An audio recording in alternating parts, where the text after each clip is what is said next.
প্রায় ৪৮ দিন পর অবশেষে হরমুজ প্রণালী পাড়ি দিচ্ছে বাংলাদেশ শিপিং কর্পোরেশনের জাহাজ এমভি বাংলার জয়যাত্রা। হরমুজ প্রণালী সব ধরনের বাণিজ্যিক জাহাজের জন্য খুলে দেওয়ার বিষয়ে ইরানের ঘোষণার পর শুক্রবার রাত ৯টার দিকে যাত্রা করে জাহাজটি। মধ্যপ্রাচ্য সংকটের পর জাহাজটি প্রায় ৪৮ দিন ধরে মধ্যপ্রাচ্যের কয়েকটি বন্দরে অবস্থান করে। সর্বশেষে সৌদি আরবের রাস আল খায়ের বন্দর থেকে ৩৭,০০০ টন সার লোড করে দক্ষিণ আফ্রিকার কেপ টাউনে যাওয়ার কথা ছিল। হরমুজ বন্ধ থাকায় জাহাজটি রাস আল খায়ের বন্দরে আটকে পড়ে। পরে আমেরিকা ও ইরানের সঙ্গে যুদ্ধবিরতি ঘোষণা হলে ৮ এপ্রিল জাহাজটি কেপ টাউনের উদ্দেশ্যে রাস আল খায়ের ত্যাগ করে। ১০ এপ্রিল শুক্রবার জাহাজটি হরমুজের কাছাকাছি পৌঁছে ট্রানজিট ক্লিয়ারেন্স চাইলে ইরানি কর্তৃপক্ষের আবেদন প্রত্যাখ্যান করে।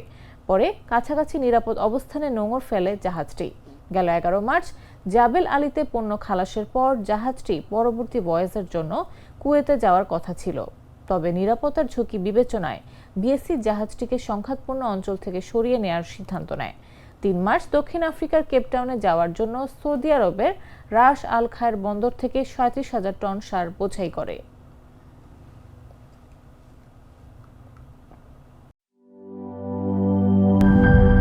মিস